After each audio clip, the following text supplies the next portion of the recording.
Hello, it's Reika Kovasin here. This time I'm doing some magnets.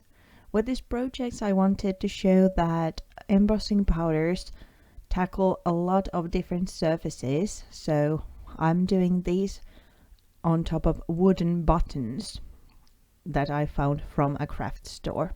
I'm first inking my stamp with the WoW embossing ink and then stamping it to the wooden button and using Ebony, the black embossing powder, to emboss the image. On top of wood you need to be careful not to overheat the powder so it still stays puffy. To add resist to the creepy crawly I have on my button, I use the Seth Apter mixed media embossing brush.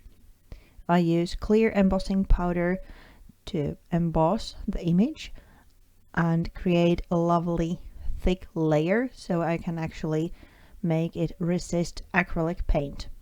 The brush is an easy tool to use to add embossing ink to big surfaces like the whole creepy crawly. Then I use clear embossing powder on top and emboss the bug. Again, be careful not to overheat. I repeat the process to each of the buttons, there's 5 of them, by adding the stamped creepy crawly on top, using black embossing powder to emboss that, and then make a resist using the clear embossing powder. Now that all the buttons are embossed, I can use acrylic paint on top. I'm mixing several different colors, and as you can see, I'm painting over the bugs. Because of the thick layer of the embossing powder, I'm able to remove the paint later on.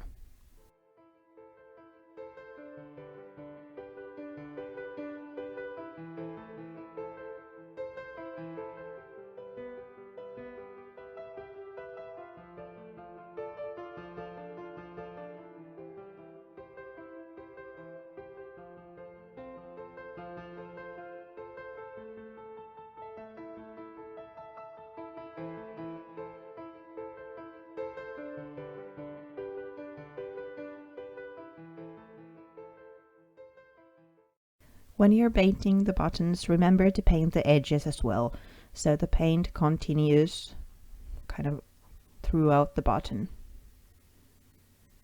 Then let the paints dry up a little bit and take a baby wipe or a rag and start rubbing the center, the bug, free from acrylic paint.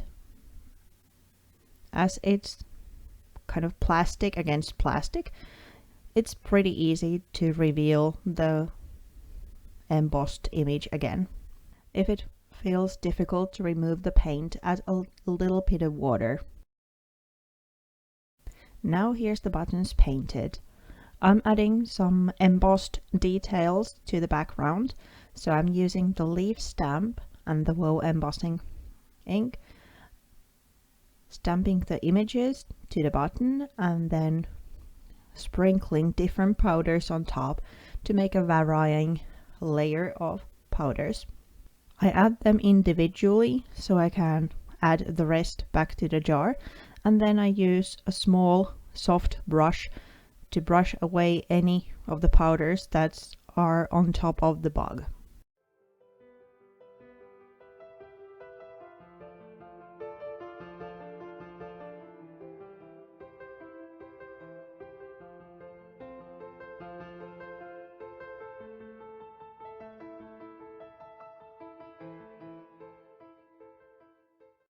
Then I heat the powders and repeat the procedure to each button.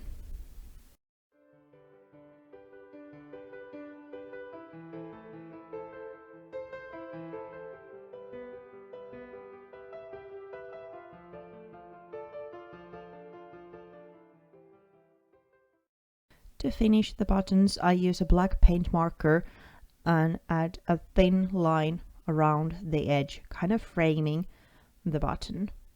Then I use a superglue and add here some magnets to the back of each button. And the magnets are done.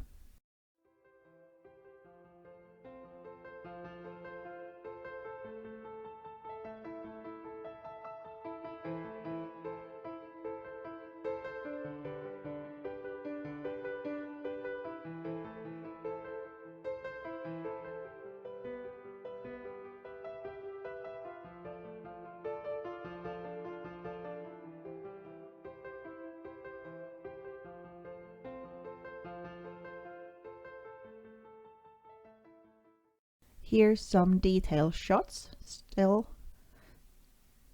Thank you for watching. Bye bye.